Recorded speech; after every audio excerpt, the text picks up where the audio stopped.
Good morning. We were studying chapter 2 Forms of Business Organization in Business Studies.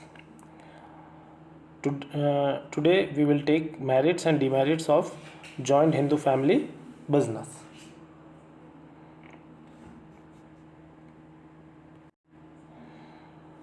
In the previous video, we had taken the meaning, we had discussed the meaning and characteristics of joint Hindu family business.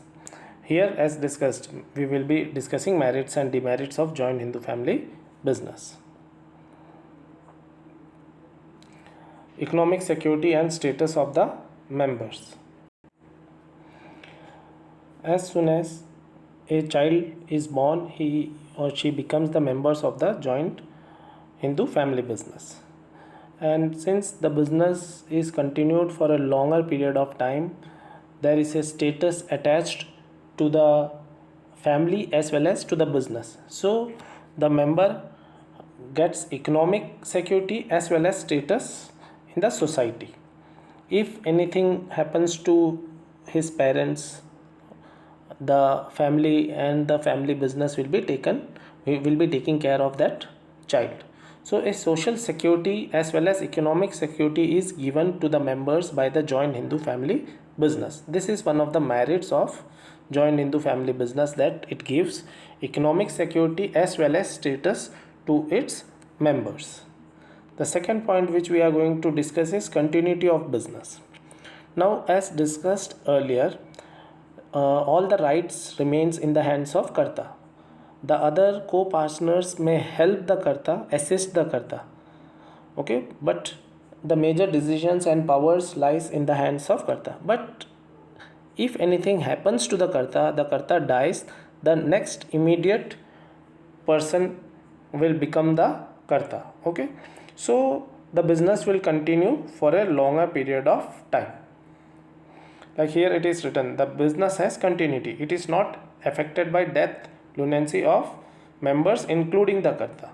If the Karta dies, the next eldest member will become the Karta, and it is not going to affect by the death of other co-partners. Okay. Till such time that the members jointly do not decide to terminate it, the business will continue. Till the co-partners decide against continuing the business will continue. One or the other elder member will take the role of Karta. Now the next point is limited liability of co-partners.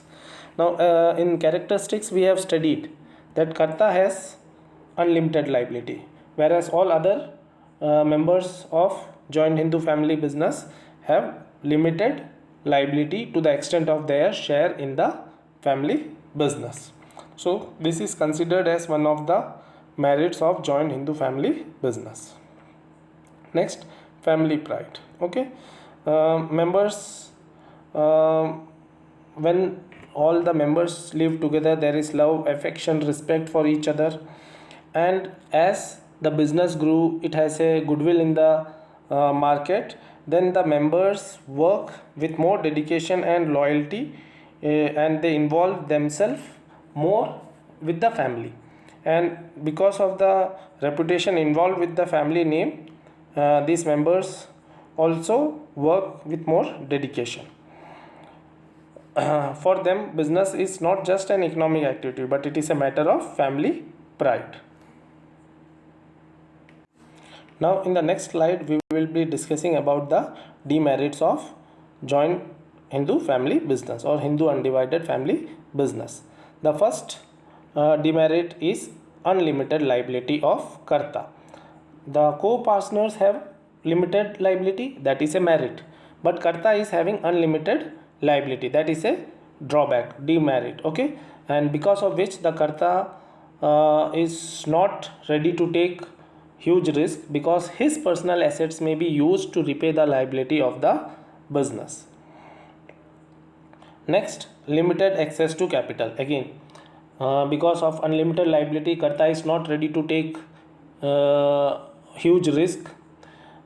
He takes limited risk, and because of that, again, his ability to contribute capital is also limited. Other co-partners also are not ready to contribute towards the capital of the business, so there is a limited access to the capital. Okay, this reduces the scope for business growth. No one is ready to contribute their personal assets. Okay, they all want to use the ancestral property only. So because of this, there is a limited access to the capital. Now, one of the drawback is Karta is too powerful. Other members cannot take decisions. Karta takes the decision. Okay. So an incompetent Karta may ruin the business. If he is not having lot of knowledge about the business or other all the activities of management of business, then his decisions may ruin the business, because of which the business and the family may suffer loss. This point, limited managerial skills. It is not possible for a single person to be expert in the areas of management, and because of that the business may suffer, because he may take some wrong decisions.